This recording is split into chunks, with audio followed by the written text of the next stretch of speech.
بسم اللہ الرحمن الرحیم۔ السلام علیکم۔ میں ساجد حسین ہوں اور آپ میرا ولاگ دیکھ رہے ہیں۔ الیکشن کا دن قریب آتا جا رہا ہے۔ ابھی تک کوئی ایسی بات نہیں ہوئی کہ الیکشن کی ڈیٹ آگے گئی ہو، ویسے بھی پہلے بھی کافی ساری آگے ہیں۔ 8 فروری 2024 یہ فیصلہ کن دن ہے۔ حالات اب اس طرح کے ہیں کہ نواز شریف کو عوام چننے کے لیے تیار نہیں اور ادارے عمران خان کو چننے کے لیے تیار نہیں۔ اب نواز شریف اپنے ان لوگوں کے ساتھ اتحاد کر رہے ہیں جن کے بارے میں ماضی میں وہ بڑی عجیب باتیں کر چکے۔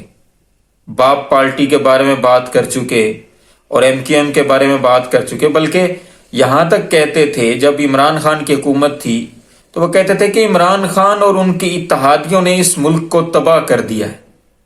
اب وہی نواز شریف انہی اتحادیوں کے پاس خود چل کر جا رہے ہیں کہ ہمارے ساتھ اتحاد کریں۔ کوئٹہ میں وہ گئے ہوئے تھے، 30 لوگوں نے ان کی پارٹی میں شمولیت اختیار کی، اور سنا ہے کہ جو عمران خان کو چھوڑ کر جانے والے لوگ ہیں یعنی لوٹے، ان کو بھی نواز شریف ایڈجسٹ کریں گے۔ اب اس طرح کی حکومت کوشش کی جا رہی ہے کہ یہ اس طرح کی حکومت بنے، یعنی نواز شریف کو بھی بیساکھیوں والی حکومت ملے گی اور نواز شریف اس پر راضی بھی ہیں۔ نواز شریف کو یہ نہیں پتا کہ عوام ان کو پسند نہیں کر رہی اور عوام جو ہے وہ ان کے اگینسٹ جا رہی ہے، لیکن نواز شریف اس بات پر راضی ہیں کہ کسی نہ کسی طریقے سے جو ہے وہ مجھے اقتدار ملے۔ نواز شریف نے اپنی خواہش کا اظہار بھی کیا کچھ دنوں پہلے کہ مجھے 172 کی سادہ اکثریت ہی دلوا دیں۔ وہ تو خیر ان کو ملنے سے رہی، اتحادیوں والی حکومت ملے گی بقول ان کے اور ان کی جو منصوبہ ساز ہیں ان کے۔ اب یہ تو 8 فروری کا دن ہی فیصلہ کرے گا کہ کس کی حکومت آنی ہے۔ عوام نے اسی طرح ہی چکی میں پسنا ہے مہنگائی اور غلامی کی، یا پھر کوئی اور آئے گا جو ہمیں بہتر جو ہے وہ ہمارا رہن سہن کروائے گا۔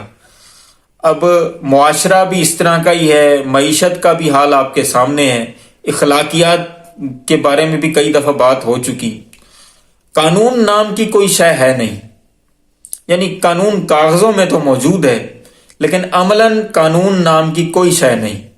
ایک شخص جو 100 دن سے زیادہ ہو گئے اس کو وہ جیل میں پڑا ہے، وہ ٹوٹنے کے لیے تیار نہیں۔ اس کو یہ پیغام بھیجے جا رہے ہیں کہ 6 مہینے کے لیے ملک سے باہر چلے جاؤ اور پھر حالات آپ کے لیے ٹھیک کر دیں گے۔ جواب میں اس نے ان کو بتا دیا ہے کہ نہ مجھے ڈیل چاہیے نہ مجھے ڈھیل چاہیے۔ یہ ان کا تازہ بیان ہے خان صاحب کا۔ مجھے ساری زندگی بھی جیل میں رہنا پڑا تو میں رہوں گا، لیکن آپ لوگوں کے آگے سر نہیں جھکاؤں گا۔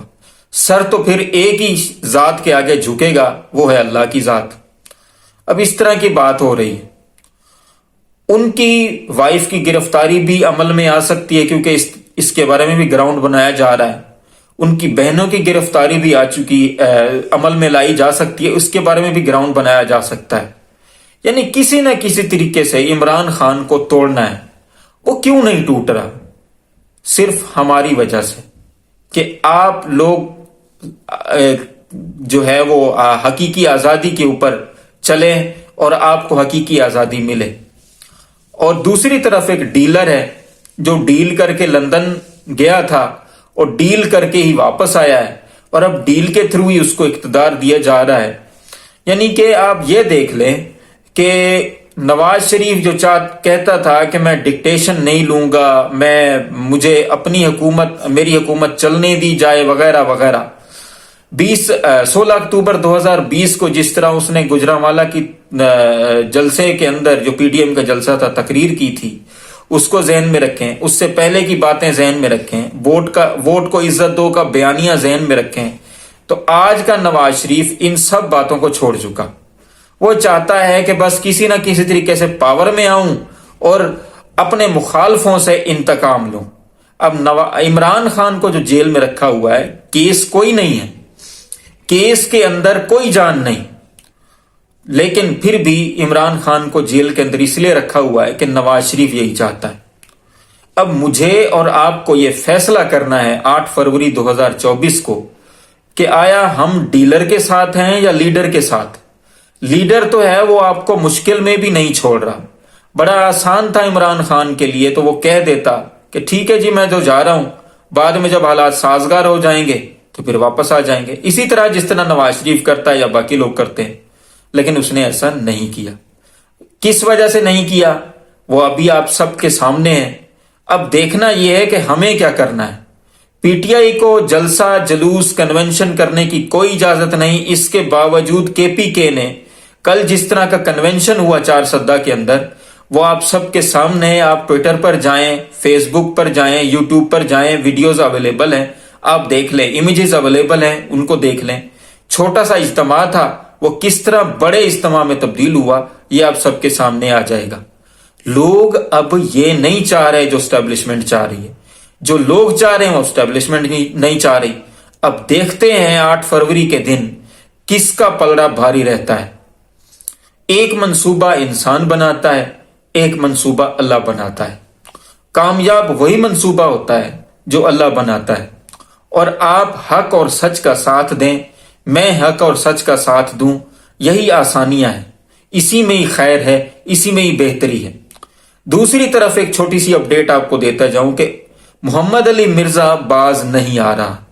محمد علی مرزا کوئی بھی بات ایسی نہیں کر رہا جو اس کو مشکل سے نکالے۔ وہ ساری کی ساری باتیں وہی کر رہا ہے جو مشکل میں اس کو ڈالیں۔ اب اس نے تازہ انٹرویو دیا ہے، اس میں بہت ساری باتیں اس نے کی ہیں، میں ایک بات کا تذکرہ کروں گا۔ وہ کہتا ہے کہ جی جو لوگ فیض حمید سے پیسے لیتے تھے وہ فیض حمید کی تعریف کرتے تھے، یعنی کہ جو صحافی فیض حمید سے پیسے لے کے بات کرتے تھے وہ فیض حمید کی تعریف کرتے تھے۔ اس طرح کی بات اس نے کی ہے۔ اب اس سے بندہ یہ پوچھے کہ مرزا صاحب آپ تو عالم دین ہیں، اس طرح کی بات کرنے کا آپ کو کوئی فائدہ تو نہیں ہے، لیکن کیونکہ آپ بات کر رہے ہیں تو اس پر بات کرتے ہیں کہ جو ان کے مخالف ہیں وہ بھی تو پیسے لیتے ہیں نا۔ پھر اگر یہ بات ہے کہ جو تعریف کرتا ہے وہ پیسے لیتا ہے، جو مخالف ہے وہ پھر ان کے مخالفوں سے پیسے لیتا ہوگا۔ اب اس طرح کی بات انجینئر صاحب کر رہے ہیں۔ انجینئر صاحب اپنی باتوں سے باز نہیں آ رہے۔ صحافی چھوڑ کر ملک جا رہے ہیں، صحافی جو حق اور سچ کی بات کرتے ہیں، صحافی جو سچ کے ساتھ ہیں، صحافی جو عوام کی بات کرتے ہیں، صحافی جو پاکستان کی بات کرتے ہیں، وہ سب لوگ اب آہستہ آہستہ چھوڑ کر جا رہے ہیں۔ سمیع ابراہیم، صدیق جان، چودھری غلام حسین اور باقی لوگوں کو ایئر وائی سے اور بول نیوز سے نکال دیا گیا۔ اب تازہ ترین خبر یہ ہے کہ ایک خاتون ہے ماریہ میمن، وہ بھی سب کچھ چھوڑ چھاڑ کے ایسا لگتا ہے کہ امریکہ شفٹ ہو چکی ہیں لمبی مدت کے لیے۔ جب تک حالات ٹھیک نہیں ہوں گے وہ نہیں آئیں گی۔ اسی طریقے سے عمران ریاض کو آپ دیکھ لیں، جن کے بارے میں مرزا صاحب نے بھی بات کی۔ عمران ریاض کس ٹرومے سے گزر کے آئے ہیں، کس مشکل سے گزر کے آئے ہیں، وہ آپ سب کو اور ہم سب کو پتہ ہے، لیکن وہ اپنی بات پر قائم ہیں، ڈٹے ہوئے ہیں، اور انشاءاللہ بہت جلد وہ ہمیں دکھائی بھی دیں گے اور سنائی بھی دیں گے۔ مین سٹریم میڈیا میں ایک چینل تھا ایئر وائی اور ایک بول تھا۔ اب نہ تو بولنے کے قابل رہا، نہ ایئر وائی پر کوئی ایسی خبر نشر ہوتی ہے جو عوام کے حق میں بہتر ہو۔ اب جو لوگ ایئر وائی کے اندر تھے یہ ساری ٹیم جیو نیوز کو اور اس طرح کے غلط خبروں کو کاؤنٹر کرتی تھی، وہ سب لوگ ایک ایک کر کے ایئر وائی کو چھوڑ کر جا رہے ہیں یا ان سے ایئر وائی چھڑوایا جا رہا ہے۔ اب حالات اور واقعات اس طرح کے ہیں، اس پر مزید بات کریں گے کل ہمارے میڈیا کی کردار اور صحافیوں پر۔ اللہ تعالیٰ آپ سب تمام دیکھنے اور سننے والوں کو آسانیاں دے اور آسانیاں تقسیم کرنے کی توفیق بھی دے۔